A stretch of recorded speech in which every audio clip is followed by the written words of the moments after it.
नमस्कार, मेरे चैनल में आपका स्वागत है। आज मैं आप लोगों को माघ मास कथा अध्याय 21 सुनाने जा रही हूँ। बोलो जय श्रीमन नारायण।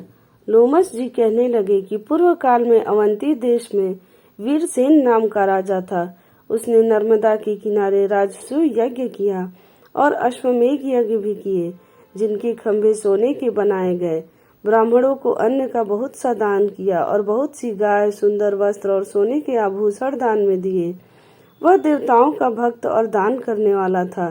भद्रक नाम का एक ब्राह्मण, जो अत्यंत मूर्ख, कुलहीन, कृषि कार्य करने वाला, दुराचारी तथा अधर्मी था, वह भाई बंधुओं का त्यागा हुआ इधर उधर घूमता हुआ देव यात्रियों के साथ प्रयाग में आया और माघ में उनके साथ 3 दिन तक स्नान किया।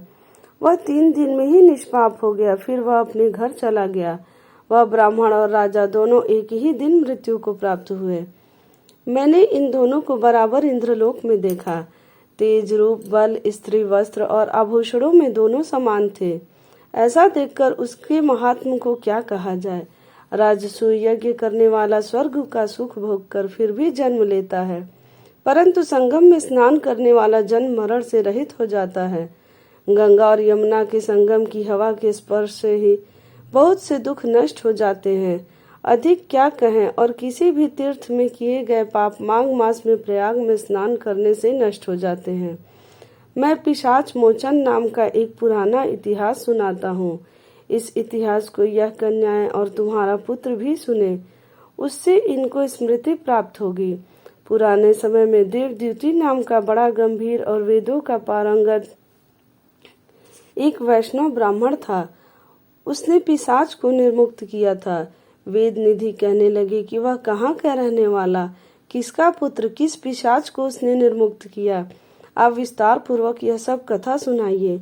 लोमश ऋषि ने कहा, किल्पज्ञ से निकली हुई सुंदर सरस्वती के किनारे पर उसका स्थान था। जंगल के बीच में पुण्य जल वाली सरस्वती बहती थी। वन में अनेक प्रकार के पशु भी विचरते थे। उस ब्राह्मण के श्राप के भय से पवन भी सुंदर चलती थी और वन चैत्र रथ के समान था। उस जगह धर्मात्मा देवद्युति रहता था। उसके पिता का नाम सुमित्र था और वह लक्ष्मी के वरदान से उत्पन्न हुआ था। वह सदैव आत्मा को स्थिर रखता, गर्मी में अपने नेत्र सूर्य की तरफ रखता, वर्षा में खुली जगह पर तपस्या करता, हेमंत ऋतु में सारस्वत सरोवर में बैठता और त्रिकाल संध्या करता। जितेंद्रिय और सत्यवादी भी था। अपने आप गिरे हुए फल और पत्तियों का भोजन करता था। उसका शरीर सूख कर हड्डियां मात्र रह गई थी। इस प्रकार उसको तप करते हुए वहां पर 1000 वर्ष बीत गए। तप के प्रभाव से उसका शरीर अग्नि के समान प्रज्वलित था। विष्णु की प्रसन्नता से वह सब कर्म करता। दधीचि ऋषि के वरदान से वह श्रेष्ठ वैष्णव हुआ था। एक समय उस ब्राह्मण ने वैशाख महीने की एकादशी को हरि की पूजा कर उनकी सुंदर स्तुति तथा विनती करी। उसकी विनती सुनकर भगवान उसी समय गरुड़ पर चढ़कर उसके पास आए। चतुर्भुज, विशाल नेत्र, मेघ जैसा स्वरूप, भगवान को स्पष्ट देखकर प्रसन्नता के मारे उसकी आंखों में आंसू भर आए और कृतकृत्य होकर उसने भगवान को प्रणाम किया। उसने अपने शरीर को भी याद न रखा और भगवान के ध्यान में लीन हो गया। तब भगवान ने कहा कि हे देवद्युति, मैं जानता हूँ कि तुम मेरे परम भक्त हो। मैं तुमसे अति प्रसन्न हूँ, तुम वर मांगो।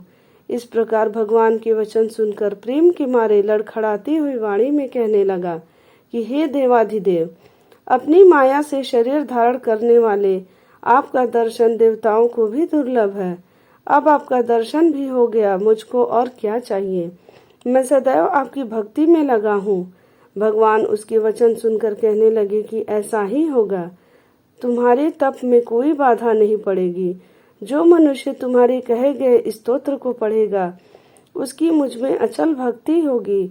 उसके धर्म कार्य सांगोपांग होंगे और उसकी ज्ञान में परम निष्ठा होगी। इसकी आगे की कथा आप 22वें अध्याय में सुनेंगे। बोलो जय श्रीमन नारायण। अगर आपको मेरी यह कथा अच्छी लगी हो तो मेरे चैनल को लाइक करें, सब्सक्राइब करें, शेयर करें और कमेंट में जय श्रीमन नारायण जरूर लिखें।